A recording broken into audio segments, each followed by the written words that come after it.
India का real estate एक ऐसा बिजनेस और बिजनेस का एक ऐसा इकोसिस्टम जहां ना सच बोलने की आदत है और ना सच सुनने की आदत है। और ऐसे में आता है इंडस्ट्री के एक दिग्गज का बयान।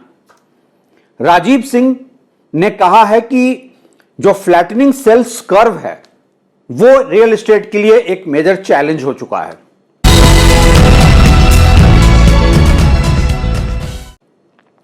कौन है यह राजीव सिंह? राजीव सिंह देश की leading real estate company DLF के चेयरमैन हैं। इसीलिए उनके स्टेटमेंट को लाइटली भी नहीं लिया जा सकता है।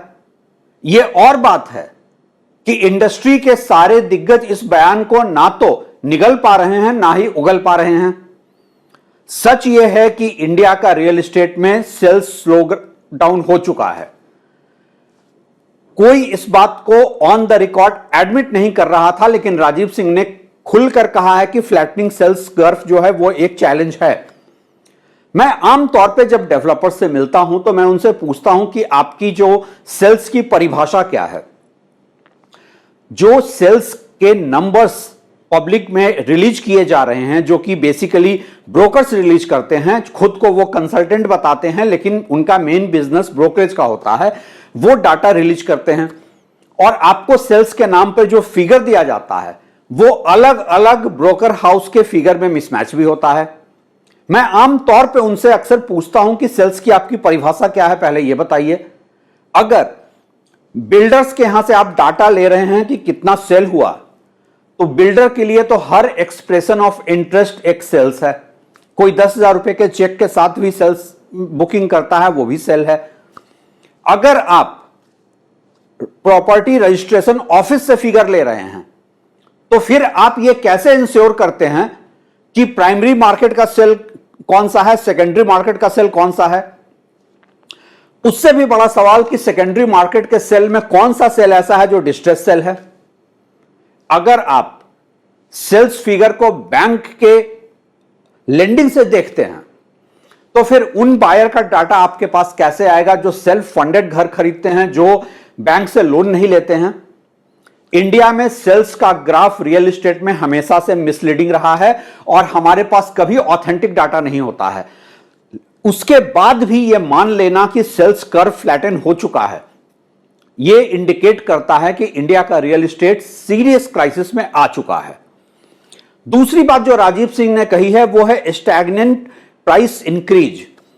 हम सब जानते हैं कि रियल एस्टेट में इंडिया में प्राइस इलास्टिसिटी इतनी ज्यादा है कि अब फर्दर प्राइस बढ़ाना संभव नहीं है। एक जो बेंचमार्क होता है price to income ratio, globally माना गया है कि प्राइस टू इनकम रेशियो 5 साल का होना चाहिए। मतलब कि आपकी 5 साल की ग्रॉस इनकम के बराबर घर की प्राइस होनी चाहिए। इंडिया में टॉप सिटीज में यह एवरेज 11 साल का है, कुछ शहरों में यह 20 साल 25 साल यहां तक कि 30 साल का जा चुका है। तो यह मान लेना कि प्राइस इंक्रीज यहां से संभव नहीं होगा, स्टैग्नेंट रहेगा प्राइस, बिल्कुल ही सच को पहली बार मानने वाली बात है। देखिए, आमतौर पे लोग मुझसे कहते हैं कि रियल एस्टेट में प्राइस करेक्शन नहीं होता है, स्टॉक मार्केट में प्राइस करेक्शन होता है। मैं सबसे कहता हूं कि रियल एस्टेट में प्राइस करेक्शन नहीं होता है, लेकिन रियल एस्टेट में अक्सर ही टाइम करेक्शन होता है। कई साल ऐसे प्रोलॉन्ग्ड स्पेल में होते हैं जबकि प्राइसेज एज इट इज रह जाते हैं, नहीं बढ़ते हैं। और यही बात राजीव सिंह ने बहुत ही साफगोई से स्वीकार किया है। तीसरी बात जो राजीव सिंह कहते हैं कि रियल एस्टेट डेवलपर्स को स्पेक्युलेटर्स से अब अलग रहना चाहिए। रियल एस्टेट को सच तो यह है कि ड्राइव ही स्पेक्युलेटर करता आ रहा है इंडिया में। एक प्रोजेक्ट लॉन्च होता है, लॉन्च के बाद जो अंडर राइटर्स होते हैं, इन्वेस्टर्स होते हैं, जिनको कि वो स्पेकुलेटर कह रहे हैं, वो आपके पास एंटर कर जाते हैं, इन्वेंट्री बल्क में उठा लेते हैं।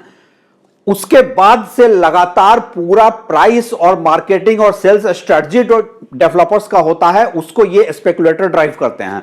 वो मार्केट में जाकर आप पहले वो बिल्डर को फोर्स करेंगे कि आपने 10,000 रुपए स्क्वायर फीट लॉन्च किया है, अब इसे 15,000 रुपए करें, 20,000 रुपए करें। और मार्केट में जाकर वो रिटेल बायर को बोलेंगे कि देखिए बिल्डर 20,000 रुपए स्क्वायर फीट बेच रहा है, मेरे पास कुछ इन्वेंट्री है जो मैं आपको 10,000 रुपए या 12,000 रुपए दे रहा हूं। तो एक ऐसे मार्केट को, एक ऐसे बिजनेस को जिसको कि स्पेकुलेटर ही ड्राइव कर रहा है, क्या स्पेकुलेटर को उस मार्केट से बाहर रखा जा सकता है? यह एक विशफुल थिंकिंग हो सकती है, लेकिन इसमें प्रैक्टिकलिटी मुझे नहीं दिखती है। डीएलएफ चेयरमैन जब ये बात कह रहे हैं तो मैं ये भी देखता हूं कि डीएलएफ का भी पूरा प्रॉपर्टी जो है वो सेल्स चैनल के थ्रू है, डायरेक्ट बिल्डर के थ्रू सेल बहुत कम है। ज्यादातर जगहों पे जब आप घर खरीदने जाएंगे तो आपको बिल्डर से इंटरफेस कभी नहीं होता है, कोई ब्रोकर ही इंटरफेस होता है, क्योंकि वो जिसको स्पेकुलेटर कहा जा रहा है वो स्पेकुलेटर का एक पूरा चेन बन जाता है। आमतौर पे आपके पास कोल्ड कॉल्स भी आएंगे, जो कि स्लो सेल्स का सबसे बड़ा इंडिकेटर है कि वो आपको कोल्ड कॉल्स कर करके घर बेचना चाहते हैं। आप जब उनसे मिलने जाएंगे वो डेवलपर्स के लोग नहीं होते हैं, वो यही स्पेकुलेटर होते हैं।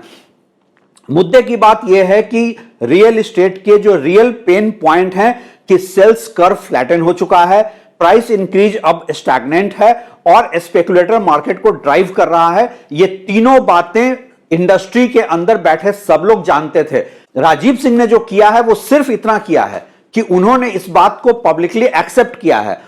क्या इंडिया का रियल एस्टेट इन 3 पेन पॉइंट से पीछा छुड़ा सकता है? आपका गेस वही है जो मेरा गेस है। थैंक्स फॉर बिजनेस की बात तो सब करते हैं, लेकिन क्या मीडिया का रोल महज कंपनीज के प्रॉफिट और लॉस अकाउंट का हिसाब रखना रह गया है? कितनी इन्वेंट्री सेल हुई, कितना बिजनेस में आया इन्वेस्टमेंट, इन सब की बहस के बीच पूछता है आम आदमी, इसमें मेरे लिए क्या है?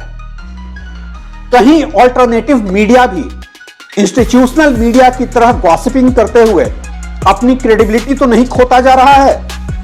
जाने अनजाने कहीं हर कंटेंट क्रिएटर बिल्डर की पीआर प्रोपेगेंडा का हिस्सा तो नहीं बनता जा रहा है? कौन करेगा हाशिए पर खड़े आम आदमी के काम की बात? सब्सक्राइब कीजिए track to reality YouTube channel, यहां होती है आपके मतलब की बात।